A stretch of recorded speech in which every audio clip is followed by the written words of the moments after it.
learn from teaming with Brochacho and them. I mean, I think Brochacho is absolutely the kind of coach that or the player coach that you need for players like Chaotic Purpose. I mean, we see it in all sorts of different games, different sports. You know, even on the PC side of things, I specifically think about E-United and what Polar Bear Mike has been able to do with their jungler and their solo laner, who are known for very similar things for Chaotic Purpose. So you look at, you know, the team like Astral Authority, and this is the squad that you want to go with. Just confident guys that are going to, well, not pull their punches. You can see the boxing glove that we've seen Wolves and Trans carry all week. What's that about, Shalaber?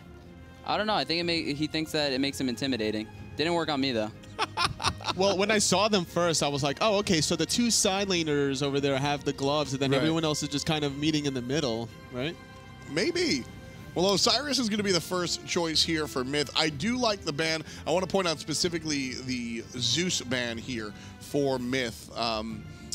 Astral's mid laner, Covey. You and I were talking about Covey before. He's really good on the Zeus. That is his best god. If you look at all his LAN performances, the only games that they have lost on LAN was when he wasn't playing Zeus. And I just want to point out that I think that their bans on both sides are really good, but I do think that Astral should have banned the Thoth instead of the Soul. Why is that? I think Crimson's Thoth is just straight up too good, and I do not think that Thoth is in Covey's god pool. All right, well, we'll see if that's going to be the case. Ho Yi selected for Astral so far. Thoughts as they try to find their second choice? I definitely have to agree with you that Thoth, you know, Crimson made a name for himself on that god, but execution-wise, Thoth needs to be executed a little bit more carefully than a Soul is with that Stellar Burst, you know, and there's more escapes with that Disapparator. It's just so easy to get out of danger, and looking more towards the draft, Musin Cobb is actually going to be the selection. Do you expect this? Oh, never mind. I was going to say where's that going, but with the Thoth selection, definitely going in that ADC role. So AMC and the Thoth, high pressure like we were talking about. But Wolves is going to get his Odin one more time, and I think that's really what you're looking at. Odin stomps on Thoth. Thoth gets in trouble in the ring really hard, and Astral might have expected Myth to go for the Thoth, and knowing how strong Wolves is on Odin, that might have been their thought. Yeah, Astral's comp right now is they're actually playing the few gods that I think can punish Thoth. When you think of gods that are good against him, you know, the walls, obviously, you just blink, wall him off before he can dash. Or you're thinking the globals of Thor and Rat, but this works. This is good. Exactly, and you know, when it comes down to it, you know, they say if you can't beat them, join them. Well, Astral thinks they can beat them. They don't need to pick the Thoth. They don't need to ban the Thoth. They actually kind of goading Myth. Yeah, play the Thoth, because we're going to play the counter to it. And with this Kabrak and Odin selection, this might even force out Myth to getting an early Spectral Armor, you know, taking away, or not Spectral Armor, sorry, just the Phantom, rather, just to be able to walk outside of those cages and lockdowns. And that's not a bad idea to take away some more team fighting relics, the Shells, the Sprints, the Horrifics. Athena banned out by Myth. What's that one about? It's one of Chach's best gods. Chach has really good comms, and he always likes to initiate for his team, and what god better to do that with than Athena? Very, very true. Final ban coming out from Astral is going to be the Nemesis, which I really like. I think we're assuming that Kabrakan is going to find his way in the jungle in the hands of Chaotic Purpose, and so you're going to have 3 tanks, theoretically, Kabrakan, Odin, whatever Chach decides to play. Nemesis is one of the better gods at really chewing through those defensive players. With the last ban selection from Myth Gaming, where do you think they're going to go here? I think that they're going to finish their draft off with a Ganesh. I know that Inbound loves that god. And for jungle, that's what I'm not sure about, because they banned Jumpa's Serket and Nemesis, and those are his 2 main gods besides the Artio, but he's definitely not picking that again. Yeah, I don't want to see the Artio in the jungle again. In fact, I don't want to see a tanky jungler from Myth. I just want to see Jumpa play on the Assassin. We could even see potentially a Naja. It's still open, hasn't been picked or banned quite yet. Xing Chen is going to be the selection for Astral after this Athena and the Ares ban. You were talking about Brochacho's comfort picks. In the PC world, he loved the Ares to always play aggressive. Still loves it. And the Xing 10 this LAN has been killing it. I think he's been played 4 or 5 times, and he's only lost 1 game. It's, you know what's very interesting? It's not just this LAN, it's the play that we've seen recently. Last week we had the PC players come through for their regional championships, and Xing Chen stomped out over there. I bring it up because Stone of Gaia, one of the more impactful items, works against him, but he's still crushing it. Totally, why is that? I mean, even with, you know, Stone of Gaia being able to mitigate some of the damage and all that stuff, getting the HP 5, Xingqian just brings so much control and then so much late game anti-damage with that Furious Roar. People need to realize just how much that mitigates in-hand damage from the hunters. And with gods like I'm using Cobb, sometimes even seeing 2 hunters on the map, having that Furious Roar, definitely a good choice. Thor here is going to be the character that Jump is going to be playing. One thing I do want to touch on is I think that a big thing that's going to be important, something that's going to be important in this set is how the duo lane goes. I think that when Astral played against us, I think Trans underestimated Mr. White because he's newer in the scene. And he straight up just played sloppy. The Trans I know would not have gotten soloed by him 3 minutes in. So it's going to be really important for him to show Keegs the respect that he deserves and play the lane correctly. I think Keegs has earned his respect at this point. Keegs, a little bit of a different style player, but still very strong. I want your take on Kovi's Raijin. I've never seen it once in my life, smile. And that is probably not a good thing, that I've never seen it. Yeah, that's really why I bring it up, is the fact that, you know, Kovi has a God pool, and I feel like we know Kovi's God pool at this point, and Raijin not generally one of these choices. And you know what it is? I used to play PC Challengers Cup, right? And I was against Kovi. He was #1 team, I was #2 team, and that was when Raijin was OP. And I would play him every game, Kovi would not. So, you know, it's the same thing now. Where does it come from? Bringing it up here, though, in day #3, where everything's on the line, that shows a lot of confidence, though. So I'm assuming that Astral has definitely practiced this behind the scenes, even if maybe you haven't seen it specifically, because I know, obviously, you guys haven't been scrimming against Astral or leading up to this LAN. Yeah. Teams are like to scrim against the opposite groups. What would you rather see Kovi on? You don't sound too thrilled about the Raijin. Well, like I said before, I think they should have banned the Thoth and looked to pick the Soul for him, because Soul is just an inherently safe god, and it's really good for the way he plays. But if not that, they've been running a lot of Hunter comps, double Hunter comps. So if they're going with, you know, Kabrak, Odin, Xingqian, why not just throw him on Medusa or any Hunter, really? Yeah, I mean, that's not the choice this time. Raijin is going to bring that early pressure. Odin's going to bring the early pressure. So we have this offset. Ryan has been talking a lot about Xingqian low pressure, Odin relatively high pressure. That mix and match doesn't always work out there. Well, with the short cooldowns from the Odin cage, that's what you're really looking for. It's the impact in these late game team fights that the Odin can bring, and then just the control that Xingqian has in the back. It's a good balance. Well, it's going to work out here. At least Astral hopes. At least Shaliber hopes, right? I mean, you need Astral to win here. I need either team to 2-0. Either one. Before this, I was more confident that Astral would do it because of their, you know, past achievements. But judging by this draft, I do like Myths better. Do you think Myth can 2-0 Astral is the real question here? All right, here's what I'm going to say. Right. If Astral win the first game, they sweep. If Myth win the first game, Astral will come back the next game and it'll be a split. That's no good for you. It's not good for me. That's no bueno. I'll be very mad. What is it about Astral that after they lose the first game that they just kind of get a fire lit under them?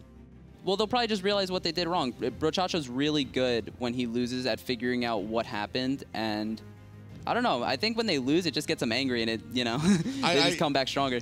I like that. I like that second point about being angry, but I'm with you. I think Brochacho, fantastic player coach. Brochacho and Astral are going to go ahead and take on Keegsmate and Myth. We've got the game coming to you. It's Finch and it's Taco.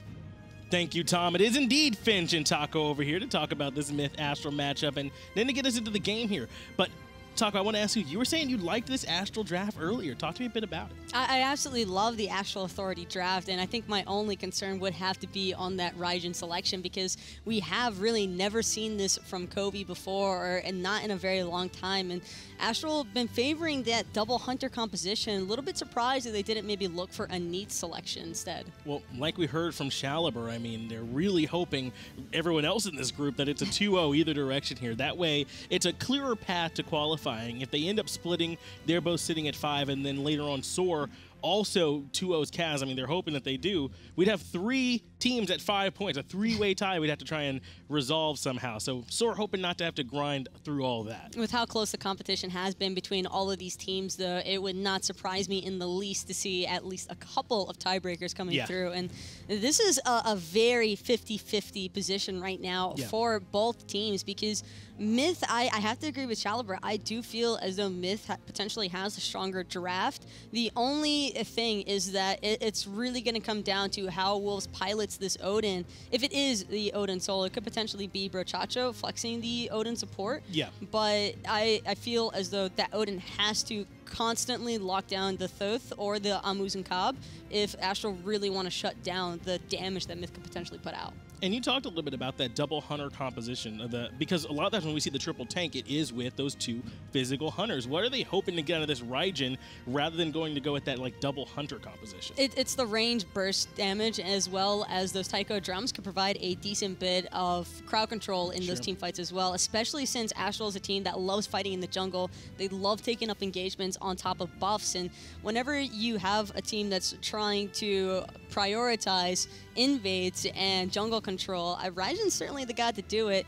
Thoth, however, I mean, it's kind of the other way around as well. It could go either direction, and that's what makes this pretty exciting. Yeah, that's what I like to see about this draft, because like you said, we've seen some really high-level Thoth play this weekend, and Thoth, it feels like kind of like the big one-shot damage, and then Raijin, maybe a little bit more sustained from them, but I mean, both of them can have those big teamfight impacts. Where I'm looking at, though, this Thor pick, we've seen that semi-global presence coming out from Thor be a really big factor. There's been a lot of Thor gameplay. Caden in particular this weekend has had an excellent showing on him, and hopefully for Myth, their jungler is going to be able to do the same, because they're going to need it. The problem with Thor going into such a tanky composition is that you're looking for pure utility, at least in the early game portion, not going to have as much damage trying to take out some of those tankier targets. So if he's able to utilize his kit properly, it could put his Thoth or the AMC in very good positions to get some cleanup kills. Yeah, they're going to be relying on that, because Thoth and AMC both can kind of struggle against some of this lockdown from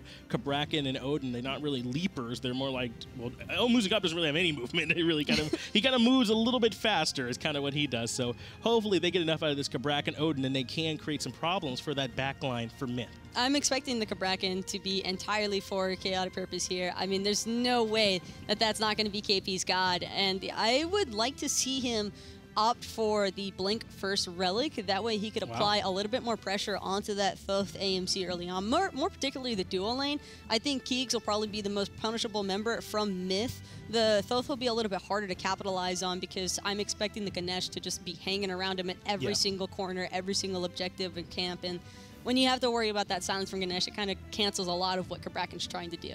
Yeah, I think targeting that dual lane is a good idea. We've seen it before when Amuzin Cobbs when they get free farm, when they're a dedicated farm, like they put pressure elsewhere so Amuzin Cobb can farm, they really get out of control, and it's hard to deal with them in the middle of a team fight. They chunk so hard, even against some of these tankier characters, so trying to slow him down makes sense here to me. Well, I'm very excited to see what can happen between these two teams. Oh, yeah, absolutely. We got Myth here going up against Astral Authority. Right now, the 2 teams with the best records in Group B battling it out to see who can come out the top. Astral Authority has a chance to put themselves guaranteed first place, or if they split, then we could see this ending up dragging on and on. So right away, it is going to be Wolves on that Odin for Astral Authority. And I know Astral Authority are hungry for a 2-0 victory. They want those 3 points and that guaranteed first place. It would mean the world to all of those players, particularly their captain, Brochacho. And already, we're seeing, look at this aggressive positioning from Transonics and Brochacho. They're down here at the red buff of the enemy team trying to get that invade to happen, but just countering it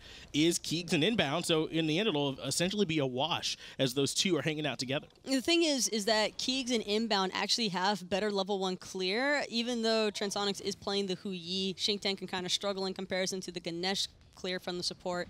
So if they start on the enemy's red buff, then they're not losing as much farm as they potentially would have, and they also get that timer for a potential invade. And you're right, they end up also being able to clear the purple buff and make it back. I think we saw Transonics join them for mid-Harpies on the duo side, so that purple buff is still available, and I think that's where we see Inbound and Keegs on their way to. So overall, they're probably going to be able to get 3 buffs secured here. That's going to help them out a lot. It's just Astral Authority forfeiting a little bit of the early pressure and map control to Myth Gaming, respecting how much damage this dual lane can actually put out in the early game, which is very important because we already saw what happened to Astral when they didn't give that respect to the dual lane in previous matches. So when you just automatically from the get-go don't take any chances that you don't need to, you're already setting yourself up in a good spot. Yeah, and it feels like they're playing like a team that knows what's on the line here right now. There's no reason to give up too big of an early lead or anything like that here in a set that could guarantee you a trip to HRX. Instead, playing it safe, knowing that they're not going to fall too far behind from this because they also get the Oracles. They also got those mid-harpies, so they should still be okay. And for Myth Gaming as well, this is a team that's actually come up and risen through the ranks and actually gained a lot of respect here at this LAN. Because most people were kind of just shrugging them off before. Then the addition of their Hunter Keegsmate replacing Keji, I think a lot of people just recognize this is a team that has the chance to perform. And so far, they've done a pretty solid job at that. Chaotic Purpose on this Kabrakan did indeed choose to go with the Blink to get things started. So he'll be looking to play aggressive. Jumpa managing to avoid him there in the jungle as our junglers kind of met up in that jungle corridor leading away from mid lane. So right now, looking to see where Chaotic Purpose wants to be aggressive on the map. And I love what Delany's doing here. He recognizes that there's probably somebody lurking around his own solo lane jungle, not taking any chances with over-aggressing into the wave. He could easily be putting out some damage onto Wolves, but why risk it if you think that KP might be hanging around the corner? And we don't see any Phantoms coming out just yet here, Taco. Sometimes we've seen Inbound do that in response to an Odin pick. He's not afraid to pick that up early, but this time, just going with the sprint and the beats. Keegsmate and Crimson are just going to have to rely on their own positioning when teamfights do start breaking out, at least until level 12 when that Phantom can be established for their team. But early on, the carries should never be anywhere near each other. That way, Odin has to make the split decision. Do I want the mid or the ADC?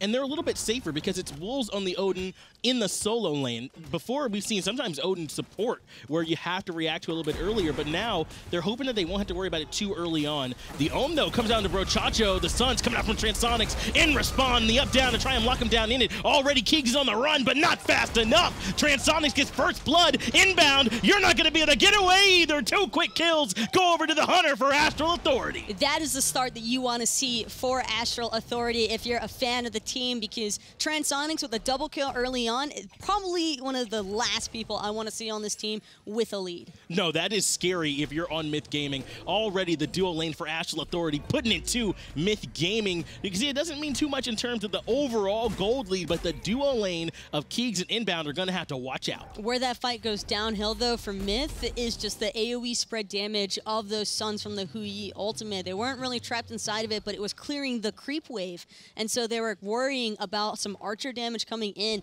And Archers, when the first couple of levels, those guys can really pack a punch. Yeah, they swing, and so you got to make sure that you're watching out for that minion damage to Keegsmate. Inbound taking a spill there, but it's not all doom and gloom. Yes, that's a rather impactful person to put it on, but Myth Gaming, I mean, if Amuzencob Keegs can continue to farm, he can certainly still hang, but Transonics already getting those gloves stacked. And that's where the massive disadvantage comes into play. Because of that double kill in the first blood, Transonics gets enough gold to just finish off those Devourer's gauntlets. And nice play there by Petracho, actually stealing away one of those Oracles from Keegs. And the important part as well is by the time Transonics finishes his boots, because he should be playing this lane relatively safe now until he can get those boots online, Keegs is not going to have any stacks in comparison to Trans, who will be around 50 to 60 stacks by the time he gets his items online. Yeah, that is a little bit of bad news for Keegs, though. You're right. How far he'll be behind in those stacks is a big chance for Transonics to try and rotate and have bigger impacts early on. And you're right, that ultimate that comes out from that Huyi Suns, those are big, but actually what's big is Chaotic Purpose blinking over the wall. Inbound is just locked between 4 members. Wolves ends up getting credit for that one. 3 unanswered by Astral Authority. That was an incredibly unfortunate Thorwald as well from Myth.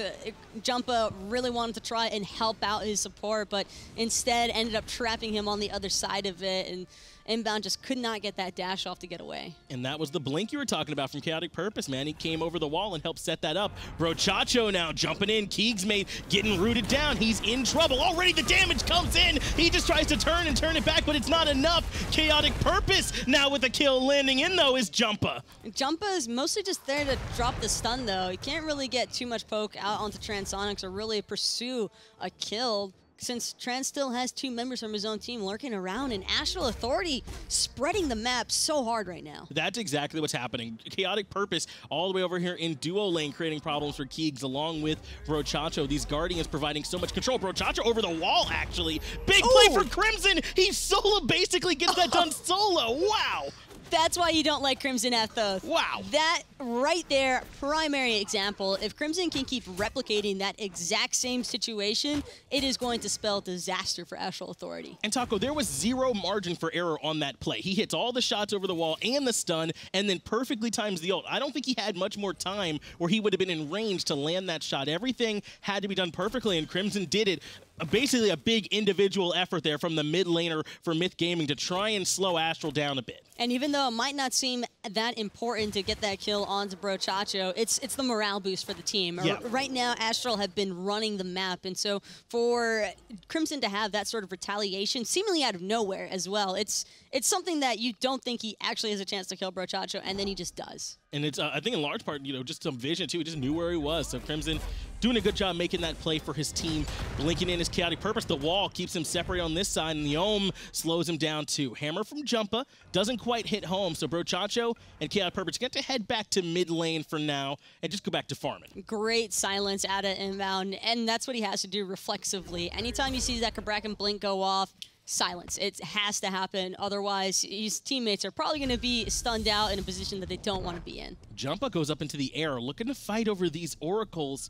He does come crashing down and looking to come onto Covey, who goes right up onto the Taiko drums. Tectonic shift, locks Jumpa off. Final Judgment comes through, so that does bring Astral low. Crimson able to get another kill. He's got the only 2 for Myth so far. Inbound and Keegsmate want to keep pushing. I'm not sure Keegsmate's going to be able to catch up, though. He's going to be spreading out of range of that hive, so that boosted movement speed no longer going to come into play. But Crimson could be looking for something cheeky over the wall. That's why Transonics and Chaotic not feeling too confident with just lazy back underneath their T1. And once again, it feels like Crimson's making big-time individual plays here. There wasn't really a lot of setup for them. He just recognized they were lined up, hits that final judgment to multiple members, able to help get a kill over the wall. So keeping Astral from running away with this early. Unfortunately, it wasn't in time to save the life of Jumpa, but still, a 1-for-1 trade, pretty even, all things considered. And it does appear as though the Oracle control actually did go in favor of Myth as well because of that final judgment. Yeah, him coming in really big there to help out. And I know, and you're right, they do end up still losing Jumpa there. They would have preferred not to, but at this point, it kind of feels like they're trying to slow that snowball down because Astral Authority got off to a big start. And that's the probably best part for Astral Authority. The composition that they're running, there is a lot of early game pressure. If you throw a Kraken onto the playing field, you're not looking to take things easy or AFK farm, especially not against a team that's running a Thoth AMC combination. You have to hit them early on and keep them down. All right, well, that was about it. We did have a real brief pause here, but we should be able to get y'all right back into the game and get this going one more time. And yeah, right now, Crimson is the one my eyes are on for Myth Gaming. Astral Authority might even consider, I mean, do you think there's anything to maybe switching it up and looking for this Thoth, or is it just too safe? I think for right now, these plays are relatively safe. And the other consideration factor is that Covey doesn't have as much damage online right now as Crimson, because Crimson actually elected to go for those pen boots right away. Meanwhile, Kobe opted for that Warlock sash, and it's going to take a little bit until he sees the full benefit since he needs 100 stacks, and he's only about halfway through. Yeah, it feels like a bit of a slower option from Covey to be going with the Warlock sash. The Whirlwind of Rage and Steel is coming out, though, throwing inbound back into the sun from Chansonics. That one looked easy. Keegsmate, though, doing a good job slowing Brochacho and cleaning up the return kill. The best part for Keys is that he was actually able to pick that Stinger right back up again. All these hives, it's up to Transonics to take him off the table. Yeah, and it's just one of those moments where it's kind of awkward because he just keeps placing them. Yeah, it's hard going up against that Amuzen Cobb here in lane. Transonics trying to slow it down, but already, Taco, 3-0-2. That is scary if you're Myth Gaming. You may have slowed down some areas, but they have not slowed down this Hunter coming out from Astral Authority. And again, keep in mind, Transonics, he has his Devourer Gauntlets finished. He has the Ninja Tab online. He's already building into an Executioner, I'm sure, and Keegs is just being starved a little bit of gold here. Yeah, it's going to be hard for him to try and box in. You're right, a fully stacked Devo gloves here now for Transonics is rough to try and go into. And when he's able to free up a little bit and come into these team fights, that'll create some trouble for Crimson and Jumpa if they're going to continue to try and put pressure here in mid. But of course, Brochacho also needs to be wary anytime he's trying to aggress onto inbound. He's actually fallen slightly behind in farm to the Ganesh, but I don't think it's anything he's that concerned about since he's primarily there just for CC. It really feels like the only places where Astral Authority have that lead is really like with Transonics. I mean, that's why whenever we look at those gold XP charts, it's very close. I mean, everyone else is tied, if not a little bit ahead. Crimson's a little bit out in front, as is Inbound. So it really is not all doom and gloom for Myth Gaming as long as they don't let Transonics get too far out of control. Myth Gaming is actually ahead in farm, so they've actually been doing a great job at spreading their members to acquire that farm a little bit better. Jumpa, though, going up into the air, recognized that they were trying to go on that Gold Fury, but now he wants to come crashing down on top of Kobe, it seems. And he does go into the backline, doesn't quite hit anybody with it. The one that takes the trouble, though, is Inbound, able to dash out of there, drop the Dharmic Pillars, but that does not slow down Chaotic Purpose. He picks up that kill. Coming over here is Keegsmate, getting the slow on the KP, even dropping the Stinger, but not quite enough, and that's another pick for Astral Authority. That's a rough one to lose, too, because it does leave this Gold Fury a little bit more exposed, although they only traded out Inbound for the most part, but now Keegs, he's in a little bit of trouble. Chaotic Purpose is going to blink right in. Aegis is forced out from Keegsmate already, and he's just trying to juke around these creeps. He actually turning back around and trying to fight in. He recognizes that when he's in that inside that range of the hive, he can still fight. So backing off for the moment, but as you said, Myth probably not too bummed out. They only gave up Inbound instead of having to worry about losing a Gold Fury. And that's going to be a trade that Myth wants to take every single time, especially since Astral didn't try to pick up that Gold Fury again, even though Crimson's ultimate was down. So a lot of the secure, not really there anymore. Yeah, Myth committed a lot to the defense, but Astral still didn't quite feel comfortable going for it either way. Kovi's here along with Brochacho. They got Inbound locked down just for the moment. Ohm coming out, but he'd rather just dash out of trouble, thinking better of further committing onto that engagement. Supports live for that, by the way. Ward Wars, that's the only action that they ever really get against each other. And it seems as though Inbound came out on top. He made sure to let Brochacho know. Yeah, he was happy about it, able to get control of that vision over there. Bit of their powerful, prideful moments. Inbound, rotating over into the back of Transonics, enough to get him to back up just a little bit off the mark with that dash. So Transonics able to hold on to all his relics and even help push the wave up just a little bit more. If only he had just a slightly longer dash, but of course, not going to be the case here. 3 members of Astral in the mid lane. These guys are really trying to stick close together, which is very important because protection for Kobe, best thing they could possibly do right now for their mid laner. And we talked a little bit already here, Taco, about how Crimson looks to be trying to get some damage here now. He's already got that Book of Thoth going for him there in his second slot, whereas, like we said with Kobe, he's gone with that Warlock Sash. Are we getting to the point where Kobe's going to match Crimson's damage, or is Crimson still going to be doing a lot more? Crimson still has that all-in burst potential from his final judgment, so when it comes to objective secure, I'd have to give Myth Gaming the upper hand as long as Crimson has his ultimate available, because Tycho Drums does a ton of damage, and I think Kobe can put out a lot of damage as is. It's just not the same because it's not all at once in comparison to the Thoth ultimate. That's right, it's broken up a little bit, so there's room for Crimson to kind of come in between those individual charges as they hit.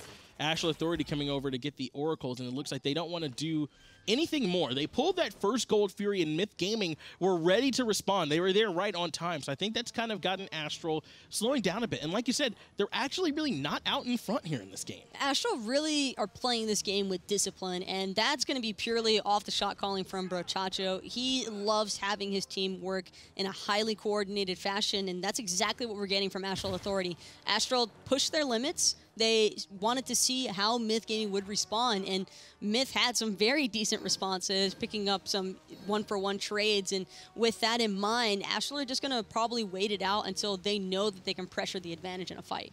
Yeah, it looks like it's really been a clear effort from Astral. Almost all the deaths right now are on either Inbound or Keegs. They've really wanted to slow down this dual lane from Myth Gaming, and they don't want it to be Keegs that ends up beating them. The problem is, though, that Crimson is doing just fine there in the mid lane, so really the plan to focus didn't quite work. Brochacha, though, looking to focus out Crimson. But they were able to pull his Purification Beads, which is huge, as is Inbound, dropping the Dharmic Pillars, but now he's got nowhere left to go because Brochacha already swiped him up, and it's going to be Brochacha getting the credit for the kill. Brochacha is the one that takes the kill. We've got a solo fight happening over in left as Jumpa continue to pressure in mid. He takes down Chaotic Purpose. The wall keeps Kobe from pushing in. In fact, Kobe uses the beads in response, so that's a relic that he won't have as Delny fights 3 in mid.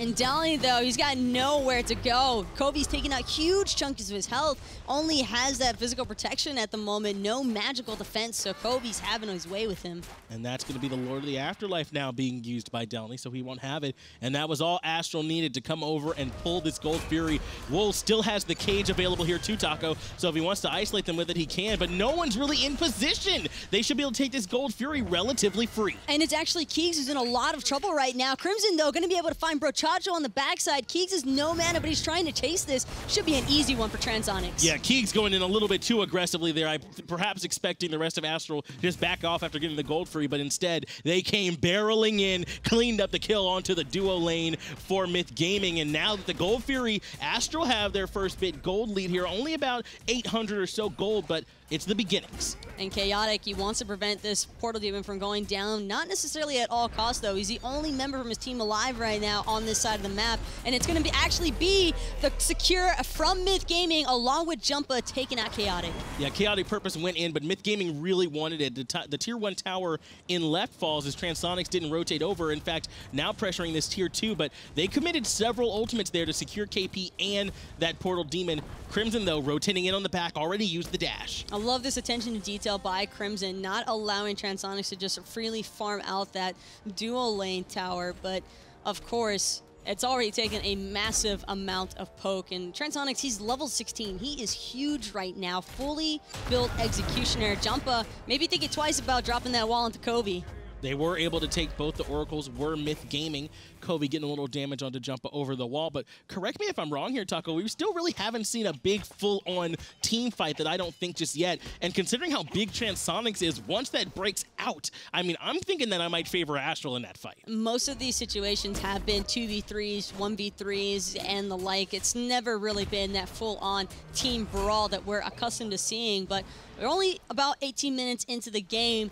This should be the stage where teams start breaking away from those laning phases and actually just start looking for the frags. Kobe is rotating over. Delny now taking a little damage from that Raiju. Lord of the Afterlife was forced out early. Wolves thinking about following him in, but wasn't ready. Jumpa was, though, crashing in. Already the cage dropped down. More Wolves is here. Kobe is on the Taiko drums, locking him in with the tectonic shift. It's Inbound, who's the one that's taking all the damage. Brochacha rotates in, throws him back into the team. Inbound still alive for the moment, but gets taken out. There's only so much that Inbound can actually do right there. Between the Odin Ring and then the Kabrakan Wall shortly after, there is just no escape for this Ganesh. No, he's had a rough time over here in this game. One more time, though, Crimson with the damage over the wall. Transonics still up into the air, comes back towards his team, but Jumpa ready with the hammer, and that was Crimson one more time. But they were able to force the Purification Beads from Crimson. That's going to be an important pickup because Crimson, for sure, has made himself a notable target for Astral Authority. Yeah, you got to be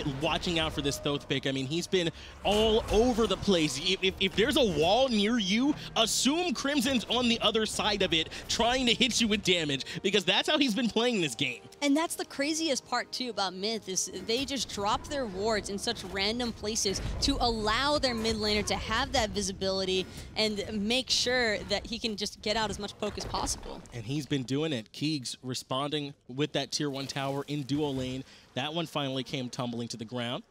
Gonna have to watch out, though. Brochacha rotating over. Jumpa actually come landing down here, too, because they've got Inbound and Keegs in tow. Brochacha, though, able to get away. But without Gold Fury being available, it was mostly just to see if he could find the pickup onto Brochacha. No members from Myth were close enough, though, to have any follow-up damage to really threaten the Shing 10, so it'll be fine and just back to base. And both big objectives, at least for right now, taken off the table. So either side is really just looking to play the farm game until that Gold Fury respawns in about a minute.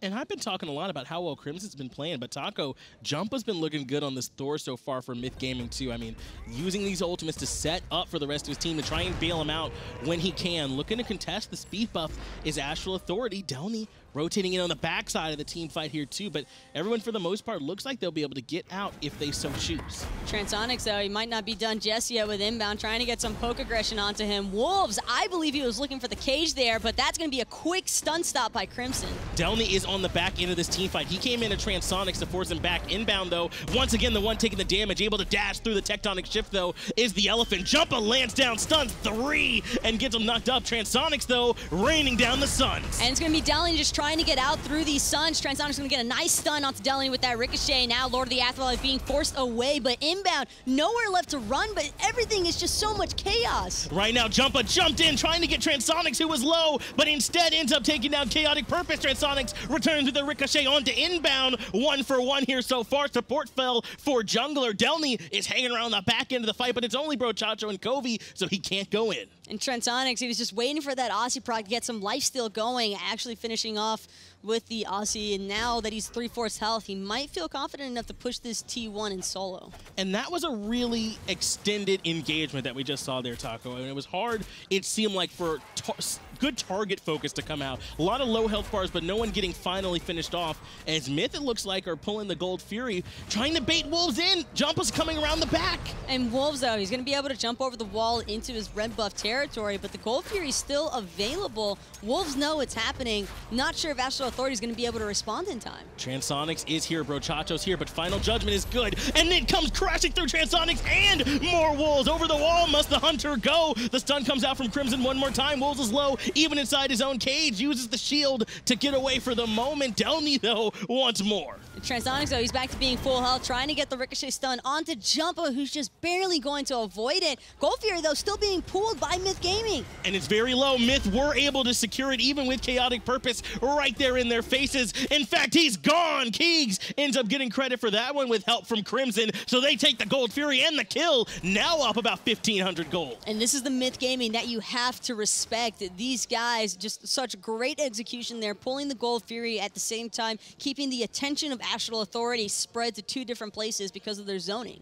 And this is what we're seeing right now. Myth Gaming are looking really good up against Astral Authority. I mean, coming into this, we kind of thought they might walk through some of these group stages here, Taco, but instead, everyone has shown up to play. In particular, this Myth team, as you said, after getting Keegs, they've looked revitalized, but inbound still is in trouble. He's deleted. Jumpa comes actually jumping in, unable to take away the Portal Demon. In fact, now he might lose his own life for it, and he does. Now it's Keegs who's in trouble. This team fight's turned into a nightmare for Myth Gaming. 3 members have fallen, double kill for Wolves, and now a 4th has fallen as well. One by one, like lambs to the slaughter, Myth Gaming just getting taken out by Astral Authority.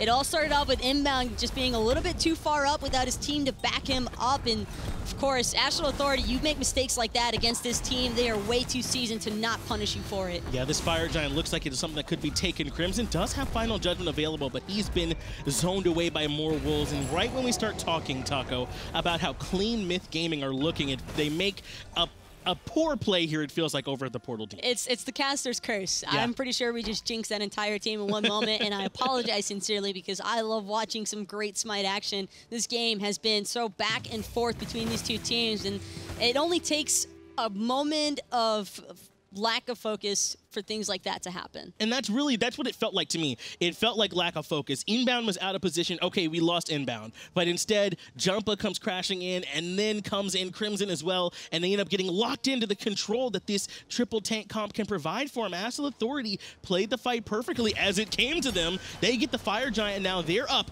2,000 gold, and there's still plenty of gold to be gotten from the tier 2 towers that are left up for Myth Gaming. And it was just, again, all too easy for Astral Authority after they got inbound so incredibly low. By the time Jumpa and Delany had made the rotations to try and help out their support, it was way too late, and everybody just could not peel for each other. There just wasn't a way to keep them alive. Astral Authority looking to take this tier 2 tower over and right. They've got 4 members on this side of the map. Chaotic Purpose pushing the lane into mid tower to try and split focus for mid game, and Crimson, as he's done all game, lurking over the wall one more time to look and see if he can use his glyph to find a long-range stun. Not quite on the mark for Brochacho, but this tier 2 tower has already fallen. Keegs, though, is split pushing here for him, Taco. And that's what Keegs needs to be doing. He knows the Astral Authority is going to keep pushing in. Downey, though, could be in a really bad spot right now, trying to use that Osiris passive to get away. Great final judgment, though, ripping through Astral. Inbound, though, once again is very low. Inbound, once again, is gone. Double kill comes out for Covey. Wolves has Crimson trapped here on the backside of the fight. Jumpa actually does find Covey on the back end, but pays for it. Oh, it is alive. Chaotic Purpose takes Crimson as well, looking for the stun. Preemptive bead comes out from Keegs to keep him alive, but it feels like it's only for the second. Jumping over the wall, cleaning him up, taking him down is Transonics. Now it's the Phoenix on the right-hand side, deicide for Astral Authority. And deicide might actually mean the end of game number 1. Astral Authority, they still have 4 members. Transonics, no ultimates available. They're not going to need them. They're going to have a creep wave pushing in alongside them pretty soon here, and sure enough, Astral Authority bringing it in game number 1. Astral Authority coming in, and they have this Titan low. Inbound is here, perhaps the least impactful member to try and defend up against 4, unable to.